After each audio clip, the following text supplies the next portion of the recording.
justement, là j'allie travail et plaisir, je me fais une rubrique.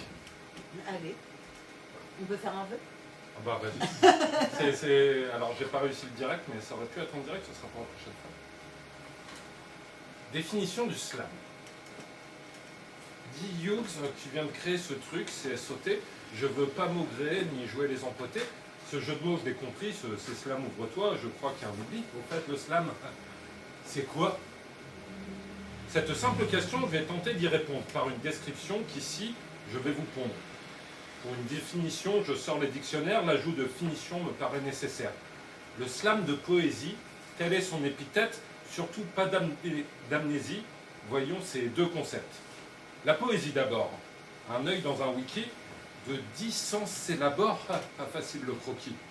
Retour aux origines, à l'étymologie, ôtons donc la patine dans les pages d'un bailli. C'est un dictionnaire de grec. Le grec poiesis met en avant l'objet. Ce n'est pas la praxis qui souligne le sujet, substantif des verbes faire, fabriquer ou créer, d'où l'aperçu offert, l'art de confectionner. Si l'on cherche la muse dédiée à cet art, les Achéens abusent, nous plongent dans le brouillard. La poésie s'applique à plusieurs disciplines, c'est 9 arts poétiques qui en fait se déclinent. 2 millénaires passèrent, le sens s'est affiné. Bien après Gutenberg, on parle de versifier, donc d'ordonner les mots par des règles et figures pour susciter l'émotion, donner envergure. Las, la publication change la poésie, orale de tradition, menacée d'amnésie. Lors, le slam entre en scène il y a moins de 40 ans, pour que les poètes assènent leurs vers aux entendants. Tout droit venu d'esthète, créé par Sir Mark Smith, ce nostalgique esthète offre aux voix un calice. Clamer des mots qui claquent dans un cadre imposé, 3 minutes, tac, tic, tac, seule la parole posée. L'artifice est banni et la musique absente.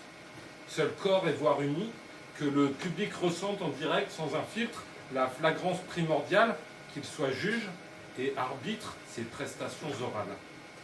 Plus qu'un dispositif, parlons du cœur du slam. Il est pacte positif entre audience et déclame. Le public prête oreille et donne son attention. Le slammer, lui, embraye, partage ses créations. Il parcourt son vécu, nous parle de son intime, son espoir convaincu, sa perception sublime. Contemporain actif, disserte sur ses révoltes, parfois contemplatif. 2 mots, sème sa récolte.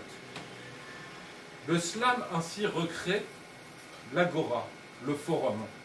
Langage libéré, dialogue entre les hommes. Plus que vers poétique en dehors récité, sa scène est politique. Elle nourrit la cité. Preuve de vivacité, le slam se multiplie, accueille la mixité, ses formes se déplient. Scène ouverte sans juge, à d'autres arts hybridés, musique, peinture, refuge d'expression débridée. Pour moi, le slam, en fait, est une résurrection pour une parole en fête, une reconnexion. Multitude de canaux sont unilatéraux. Tombez pas dans le panneau, rares y sont les héros. Peu de vrais messagers, beaucoup d'endoctrineurs. Plein de mots passagers qui marquent peu le cœur. Le dialogue et l'écoute sont de notre société. Et le slam, pas de doute, crée l'opportunité de découvrir autrui, de voir dans d'autres yeux, voire parfois dans son bruit, de tutoyer les cieux. Pas sûr d'avoir donné une définition. À ma chaîne s'abonner pour une complétion. Bravo.